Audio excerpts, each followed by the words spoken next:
to say that we are in an era where commerce is no longer confined to a single screen or a store or a platform.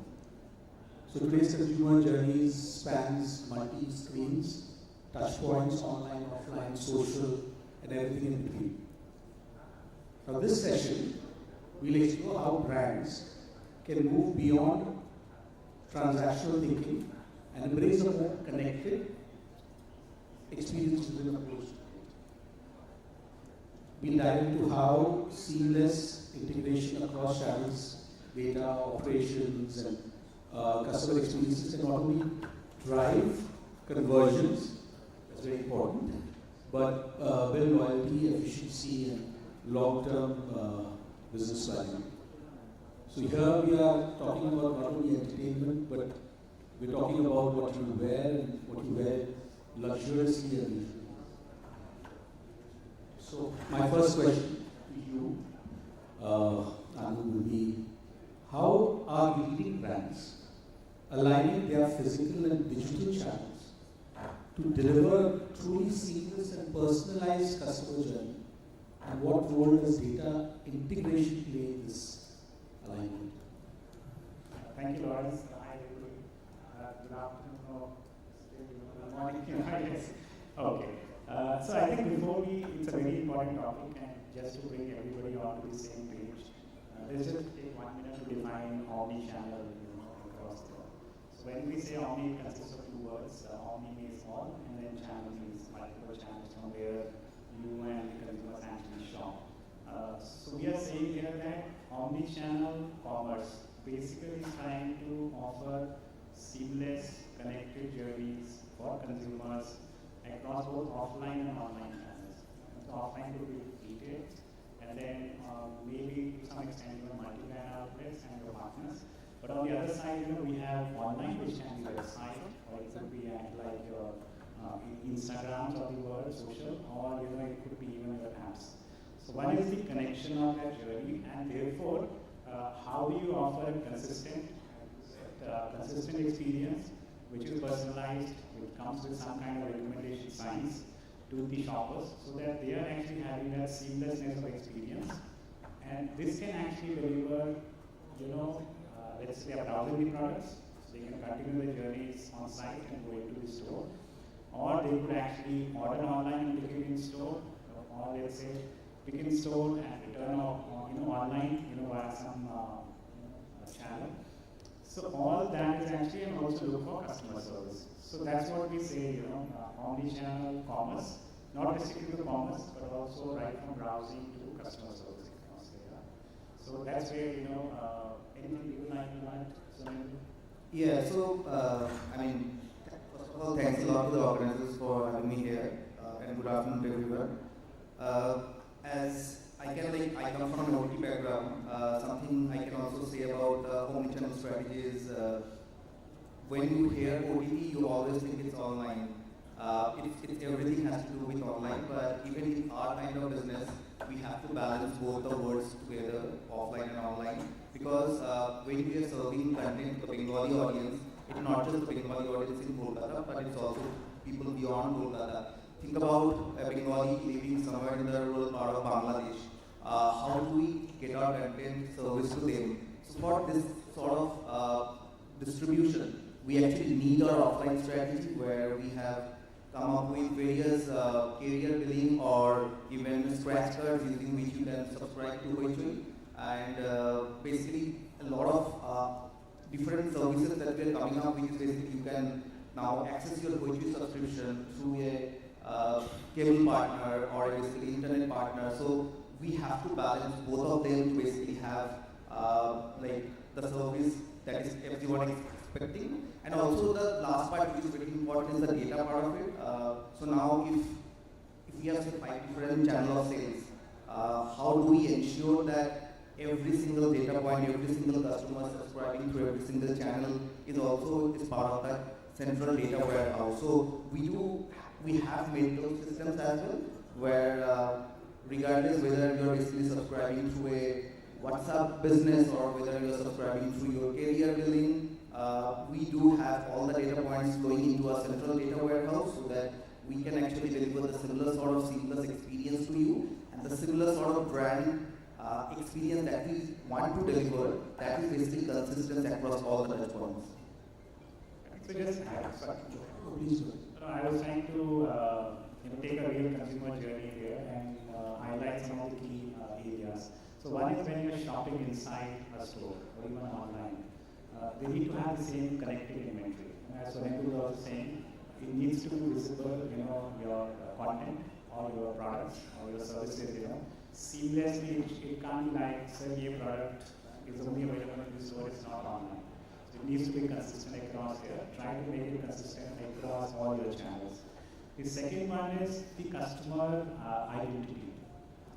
There are so many times when you call the customer service and say, sir, sorry, I can't actually address your query because I don't have you in my system across here, right?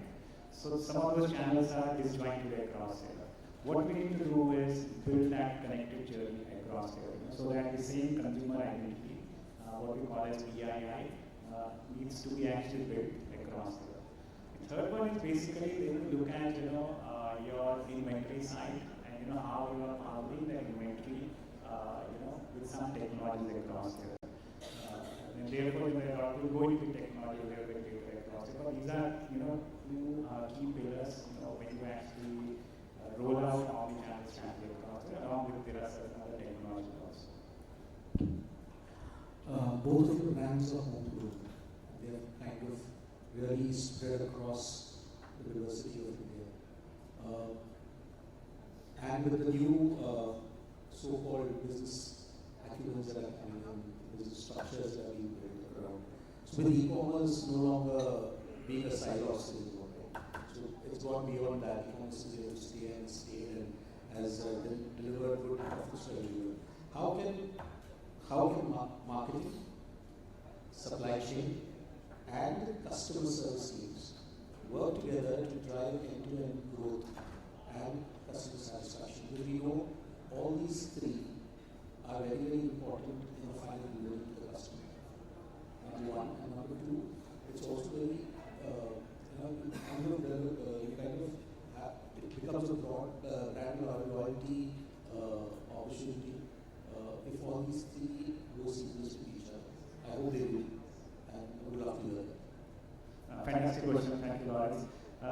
One is when you are trying to bring a lot of these products or services to consumers across multiple channels, we need to see how we are delivering that experience of that product. An example being, Uri just went by and with one of our channel partners, Blinkit, we were rolling out a Holi Kurta. So white kurta, celebrate this Holi in white kurta. We said, try to do it in Indian wear segment, Now they told us a very simple thing that, consumers are ready to pay maybe like a $4.99 for a white t-shirt, but your typical, shadi kurtas are like 3,000. So we said, okay, let's understand the consumer insights here. Can we actually give you like a 900 rupee, a white kurta, right? They can wear maybe shorts or jeans below that. So along with the merchandise team, along with the supply chain team, along with marketing, and we worked with Blinkit, and we had literally like 4 weeks, to actually deliver this product. And 1 week before, it was actually there in their warehouses, and we sold some good quantity across there. But to even end the last leg, we did some marketing on the Blinkit channel, and therefore that became like a good practice for them also, that you're creating awareness among the consumers that this year celebrate Holi white kurtas, but you're also trying to be the part of the journey where marketing can actually enable the sales also across here. Another example I would give is, you talked about customer service. Again, it needs to be totally seamlessly linked, whether you're shopping from online or offline, or even a consumer is shopping from marketplace. If consumer sees, ये Manyavar का product है, even if I bought it from Myntra or Amazon, इसकी warranty तो Manyavar से नहीं है, right? So when they call, you need to actually be able to service them. You can't say, sir, please go back to the channel from where you bought. So that's where the seamlessness of building one consumer identity and also taking those requests. In the backend, you can actually still verify it's a genuine product when it was bought and it's in the warranty or guarantee or time period. But that's what we need to do so that, and therefore the technologies that we need to have is like a Freshworks or a Salesforce service cloud across. That enables you to power this customer journey very seamlessly across. So give us a couple of examples where marketing, supply chain, customer service can enable long-term loyalty as well as build something what we call as customer glue. So define customer glue as something that is sticky, so the customers keep coming back, not just from retention perspective, but also from the whole experience that we have during this whole journey across the data. Thank you. Yeah, so maybe I'd just like to add to that. I mean, sales is just one point in your cash flow, but I think the real value lies in when you have customer advocacy, when you have the customer coming back, and you end up doing repeat business with them, thus increasing their lifetime value. So for any business, that is what they are chasing all the time. Just take an example of any water purifier brand. I mean, you might be buying the water purifier from the Flipkart or Amazon of the world, but at the end of the day, the servicing, or basically the after-sale servicing, the yearly servicing, that is something that happens in an offline manner. So whether that people will actually advocate for that brand, whether the customer will become an evangelist for that brand, also depends on how good is their offline channel, where basically the servicing is done in a proper manner and people are getting good responses on that. Even if I take an example from hoichoi, we are also in the business of repeat customers. Here in case of us, I mean, our real business success lies when an existing subscriber actually resubscribes for the next year. How do we do that? We have to make sure that the customer is happy with the content. We have to make sure that the customer is able to see that content across all of their devices. So, I mean, there has been instances where I do get calls from US and UK saying, like, there are people who know that I am the face of hoichoi for them. So they call me up and say, you know what, Shanadu, I'm not able to watch hoichoi on my TV. Can you help me set that up? So these are basically people above the age of 50, and we don't expect them to basically know how to set up a TV connection. And what I do immediately is basically I just relay to my customer service team and they call them up, and that's how basically the overall customer satisfaction builds. That is what that basically converts into your repeat business, and that is actually super important for us. Yeah, I'm reminded of this US online retailer Zappos. I don't know if some of you have actually heard about that. They are supposed to be the gold standard when it comes to customer service across channels. And literally, the longest call, their customer service, and it's an online retailer only, now part of Amazon group.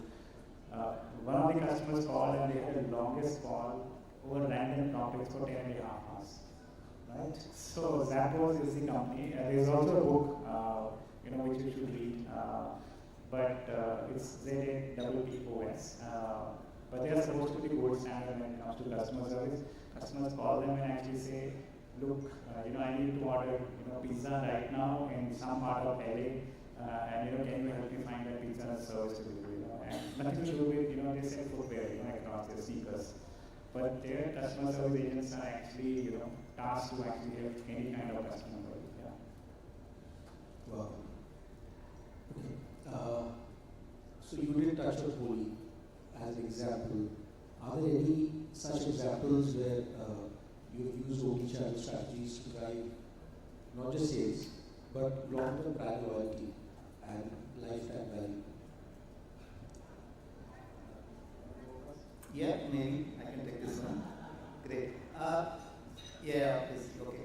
So I guess we are in the business of entertainment, and entertainment actually in this particular kind of business, we actually need all of the different channels, starting from offline to online to social to PR, every single channel as part of the journey, for people to be aware of it, for people to show that, take that action. So obviously I'm assuming a lot of you would be aware of the IDA funnel, which is a basic marketing thing, awareness, interest, desire, and then action.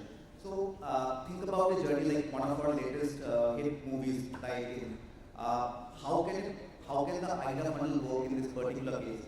You may be driving and you see a billboard outside, you see that the icon is launching. So that's your awareness. Then one of your friends talks to you about they have watched icon and they have actually really liked it.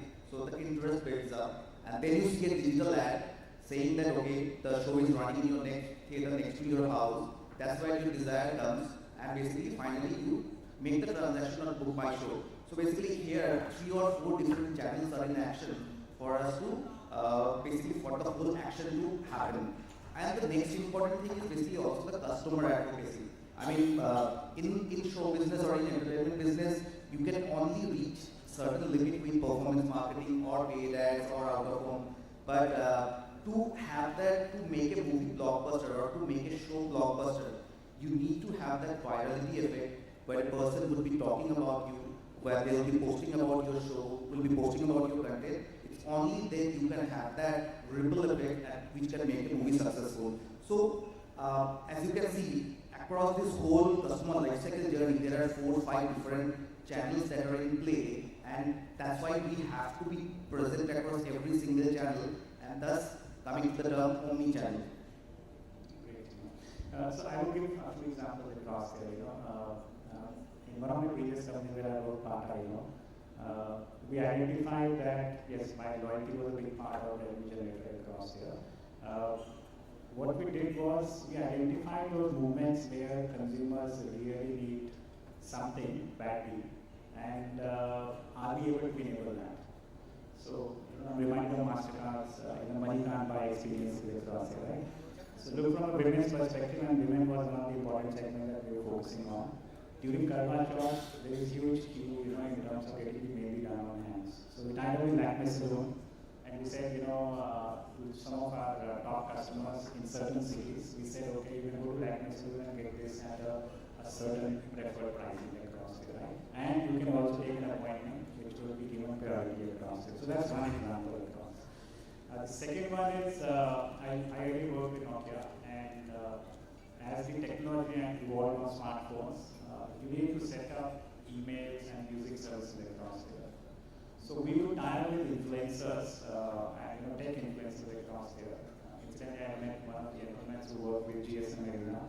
So people in that cohort who would actually online tell consumers how to set this up in a very easy way. So that's another example. It's not building loyalty, but it's actually helping consumers enable the whole experience across this. So these are a couple of easy examples that come to my mind, where the revenue generation is not important, it's the experience. You can also do simple things like, again, in part of we used to do it, whenever a new store was getting launched, some of our loyal customers, instead of getting it done, by let's say celebrity, would invite some of the older customers who have been shopping from us to come and operate the store. So that used to be a moment of pride that, okay, within their community they are talking, well, the partners actually invited me, to inaugurate their store and everything. So some of those things, money can't buy experiences is really helpful. Today's customer is actually very demanding. And he comes with a very specific set of do's, don'ts, because it's just not an aspirational product anymore. Products are not any aspiration to this world, but he researches your product, and by the time he reaches your doorstep or the web link, he already has some set of questions and answers, expectations set that, this is what I'm looking for. And this is, if I don't get it, I might move in both of cases. I'm sure you must be dealing with that challenge. And so, because it's a tech-enabled India that we are in, and so our marketers use a lot of technology and platforms. So what do you see as the crucial platforms for future-proofing your omnichannel commerce strategy, especially in emerging markets? Great question. Few examples there. I also talked about some of the companies where I work and where I haven't worked also. If you look, I think consumer expectations are very, it's like omnichannel is a moving goalpost. What they're chasing is consumer expectations which keep evolving. The moment they actually see this, 2 years back, how many of us would imagine 10-minute delivery, right? Today, it's becoming part of the DNA for every shoppers like us across here. So that's one. Secondly, how many of us imagine that something like COVID will come through, right? And again, brands actually really innovated, got the technology involved. Sometimes the environment will create some of these challenges. Sometimes the customer expectations will actually evolve across here. I think in case of Vedant Fashions, Manyavar, we offer to consumers something which is now called a wedding closet. So whenever you're on the site, you can quickly register and keep adding products here. When you go into the store, you can take an appointment. They will keep the products ready for trial across there. That's one. I'm reminded of another online retailer, which is Stitch Fix. It's a US-based retailer. What they do is you can actually upload some of your social media pictures, and just like Tinder or many of these apps, left and right swipe, they ask you, how do you want to actually perceive yourself, and is this your style or is this not your style, right? And then they have AI technology in the backend, plus they have real stylists also. So there's the AI stylist and there's the real stylist. Both of them actually together work, and they recommend some of the products from their full bouquet of let's say apparel and sneakers, what you can actually wear. So based on your profiles and everything. That's another example that you can look at that. In the India scenario, we have Myntra. They use AI stylists, and you can also use image search. A great example. I think recently Google announced try-on, launched, for the retailers. At Bata, during when we launched some of the sneakers products, we saw that the youth is not walking into our stores. So how do you make them try and tell them that, look, we have 300 sneakers that you can try. So we use augmented reality, and when we were serving ads to them, they were filming, try this in AR. So they could literally click the link, and then a bouquet of 300 products, sneakers would come through, and they could project on their feet and keep trying it. We saw that people who were engaging with us, they had a 40% higher purchase rate.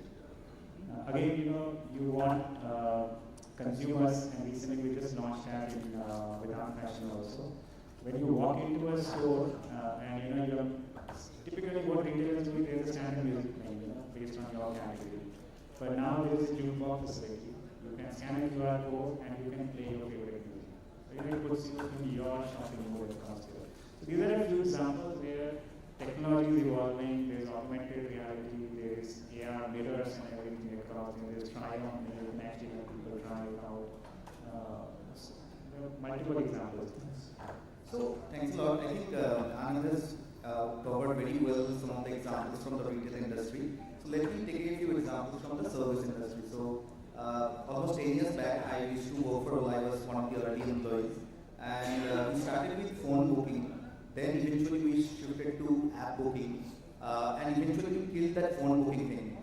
But when we started expanding into T2, 3 towns of India, we realized that this app thing is not working out at all. So we had to set up kiosks. We had to restart call center driven booking in some of the T2 cities just so that we can actually capture the demand from those areas. Fast forward to 2025, now that we are basically, aggressively pushing hoichoi beyond Kolkata, and we are actually going into other smaller towns of West Bengal. One particular user behavior that I have noticed is that not everyone is actually comfortable with transacting online. And even if they have a card or they have UPI, either they are hesitant to spend online, or they are not exactly sure how to basically download the app, sign up, and make these transactions. So for this set of people, we have come up with a solution recently, which is WhatsApp subscription. It's just a simple WhatsApp chatbot where within a few taps, it will ask you a few questions, and basically you just put in your number and your subscription will be automatically activated. So that is one of the solutions we recently did. Apart from that, I can take one more example. So in the Middle East, a lot of Indian and Bangladeshi migrant population lives and works there. And the challenge with them is they want to consume content, but they do not have any payment instruments like credit cards or debit cards. So what do we do? So for those set of people, we realized that at least everyone would have a phone connection. So that's why we tied up with various telecom partners in the Middle East and also Malaysia as well. And where basically you can just subscribe by deducting the money from your telephone balance, from your say due balance or from your Etisalat balance, and basically you can just buy the subscription. So these are some of the things like career building, WhatsApp business is something that we have been using to go beyond the existing customer user. Fantastic, fantastic. Thank you so much, both of you, for enlightening us with such activities that a brand takes. And it's nice to see that though both your brands cater to a very specific segmentation, in spite of that, the kind of strategies that you apply is something that others will learn from, because it's not very easy to address specificity. It's not very easy, it's the most difficult thing. But by the way you have actually enlightened us, it sounds simple.